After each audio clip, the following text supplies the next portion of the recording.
Hi, what's good YouTube? Chris K here, bringing you another deck profile of my new deck that I just picked up, SpellBook Prophecy. I ran in local today, almost got first place, but sadly I got third instead. But it's a pretty fun day. So I'll just go over the build. 3 High Priestess of Prophecy, main card of the deck. 3 Spellbook, Magician of Prophecy, the search of the deck. Very good, consistent. I personally like to play 3 of them because they are really good and consistent. And I always have a consistent first turn play, which is always good. You want consistency more than like anything else than when playing Yu-Gi-Oh. So I play 1 Hermit of the Prophecy because I was checking out another Yu-Gi-Tuber's deck profile, and then he won a regional in I think it's Columbus regional, and then he won technically first place because something happened there, but he's still a pretty good player, and I like his tag. Like, he's the only guy who played Hermit, and then I feel like it's pretty good card, so I tried it out today. It works out so well today for me. And then I play 2 Temperance, the basic tributor for my High Priestess, and then if my opponent has a Thunder King on the field, I can just power it up with Spellbook power and just run over it, and then it's a pretty good card in general. I play 1 Sotic just to search out like the Temperance if I needed to. I don't like 2 of them because normally when I play test this deck and then against my friend, I always draw them like when I needed something else, so I rather play 1, and 1 is all I think it's needed. Therefore I can play I still play 3 Veilers. Now I have room because I took out 1 Sotic of Prophecy, and then 3 Veiler is so good. Like, not everyone plays Macro Rabbit, right? So I can just use like, even though they play Macro Rabbit and then they have to set up first, and then if they go Rabbit first turn, I can just Veiler it, and then it'll stop them from playing their like basic setup. And actually I played 6 Samurai players today, and then for 2 times, like 2 turns, he summoned Gageki and I Veiler it, and then he was unable to go into Shien or either Beast, and then I OTK him next turn, so it's pretty good. I still like 3 Veilers, it's so good not to play 3, more than Maxi though, yeah.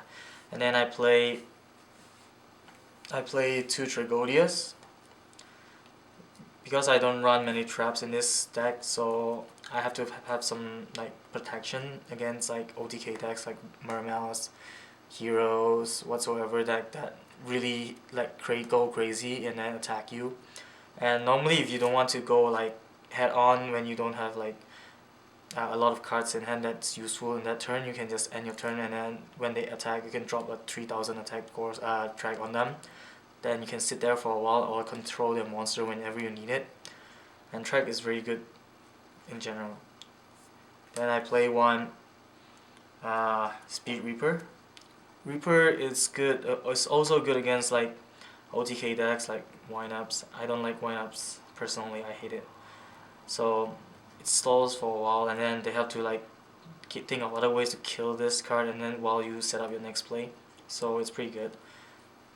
And I run 1 personal tag of mine, Chaos Sorcerer, because normally I play the Starhole, Spellbook Starhole, and I can search for any spellcaster. Like, normally I have 6 counters, almost enough for High Priestess, then they MST it, and then I was like, I have to get something else other than High Priestess, so why not play Chaos Sorcerer so I can remove a light and dark, since I play darks and lights.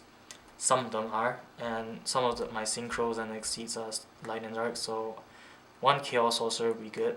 And with Starhole on the field, like even if I draw Chaos Sorcerer, I can, like, if I have counters on it, I can beef up my Chaos Sorcerer and then attack over whatever, or just banish his face-up attack monsters, or just do anything I want. So I play. These are all my monsters lineup. Now for the spells, I play 3 Spellbook Secrets. Main searcher for your other spellbook cards, and it always adds counters for you, and then for Star Hall, and then it's just 2 good not to play 3. And then 3 Spellbook of Wisdom. Like every time you have Wisdom and your opponent has a lot of traps and spells that targets or like try to stop you from going to attack him or just blow up their field, or when you summon it, they try to bottom, so you can just call traps and spells stop them. I play 3 life, same as the guy who, like, I think his name is Kasey something. Krick, I don't know. I think it's like that. He played 3 Spellbook of Life. It's so good. I see why he played 3 of this card, because normally you will search it out with Spellbook of Secrets, but in other hand, like if you play more Spellbook of Life, you have more chance of opening hand, you have more chance of drawing Spellbook of Life. So you can Spellbook of Secrets, other stuff, and then it just adds more consistency to the deck. I tried it playtest so hard, and then I always have a good hand, and like in 10 rounds maybe I'll have like three times that's like a bad hand, but normally it's a consistent first turn tower, Star Hall, and like Spellbook Magician Prophecy on the field with the secrets in the graveyard, so I can like do my +1 all the time, like every turn. And then I play 2 Spellbook Power. Like Power is good, it's really good, but like I don't really need to play it a lot because I can just search it out if I needed it. Because I also don't play high attack monsters. I don't play Breaker because I'm just testing this out. It's not my final version yet.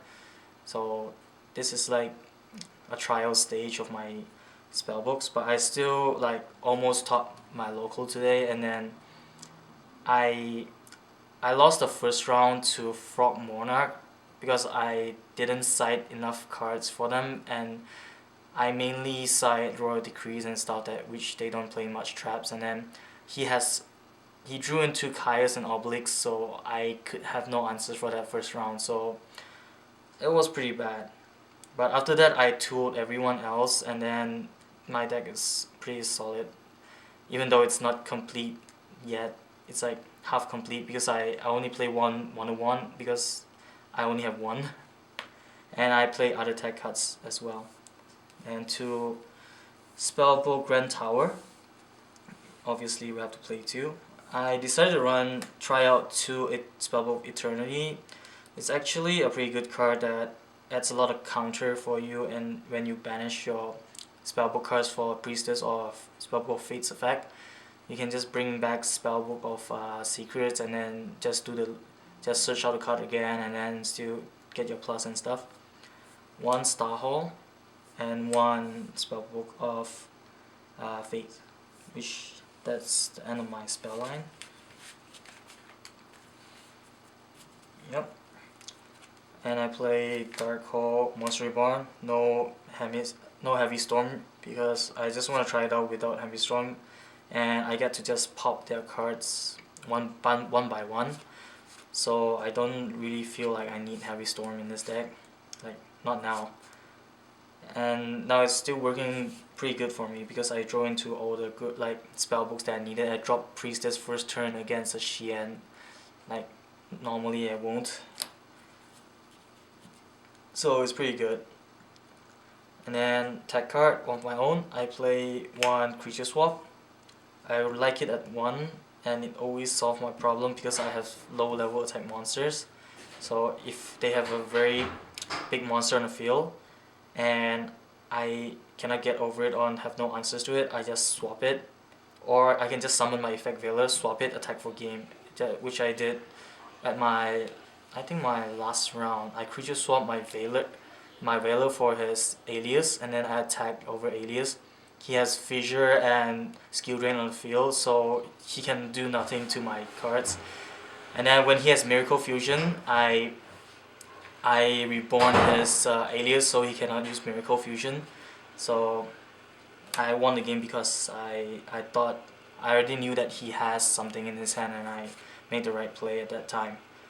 Then I play only one Wonder One because I only have one. It's pretty good if you get to draw extra cards when you have like a dead Spellbook Magician Prophecy that you already use, or a Valor Temperance. You can just spell equip this, attack over it, and then main phase 2 or something like that. You can just pop this card to draw 2. I did that once during one of my games. And one more personal attack of mine, it's Bound 1. Bound 1 is actually pretty good in this deck. I'm just trying it out.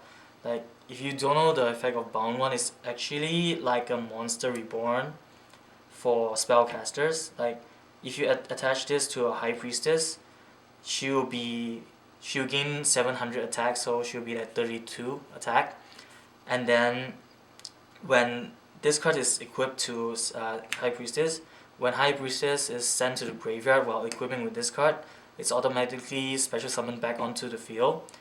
And then it's just like a monster reborn, so I can attack again if let's say they have a Shining on the field with 32 attack.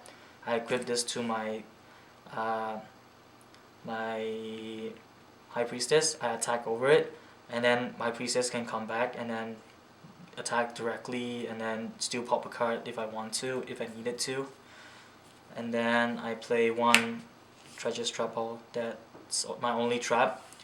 Like, I like Simon, his idea of playing just, if I'm not playing any traps, why not just play one Treacherous Trap Hole? It's an automatic +2 and gets me out of situations, so pretty good card. Have to play this card. Now for the side deck, Synchros, I only play 4. Cataster, Gaia Knight, Black Rose, and Stardust Dragon, like the basic ones. I figure I want to try a Scrap Dragon in here, but I think that's overkill because I already have Priestess to blow stuff off. So I think I'm pretty good with that. Then I play one Gachi, one Shining Elf. Shining Elf is actually pretty good. He's also a spellcaster, and then whenever your opponent summon a monster, you can just detach one to make it lose 500 attack point. Let's say they summon a T-King, make it lose 500, it's only 14. This is 16 attack, so they cannot run over it. Pretty good. Leviathan, Self-Explanatory, why not? Same mains, Leviathan. Sorry, Leviathan, same as Levier. Yeah, staple. 1 Temple just to get me out of situations. I play a lot of 3 stars and less 4 stars, so I only play 1/4, rank 4. That's my stroke. I was debating my stroke or Cowboy, but I think I need some defense. If I needed to, I can go into this card, and it gets over Cataster too, so why not use it? And then I play one Tyrius, level 5. We can actually make level 5s in this deck, so why not run Tyrius? And this card, Empress of Prophecy, broken card. If you don't know its effect, you better go check it out. So it's pretty good. Empress of Prophecy. Just go check it out. And then one big guy, and then Gustav Max. Yep, that's all my stuff. Like, this is my deck. It's similar to the person who won the the Columbus Regional, but I added my own tag and then took some of his advice, and then the deck works out pretty well. And I'll make a new one, the new version, like a better one, and then I'll show you guys there. So please rate, subscribe, and like this video for more like good deck profiles like this. So have a good day, guys, and Merry Christmas.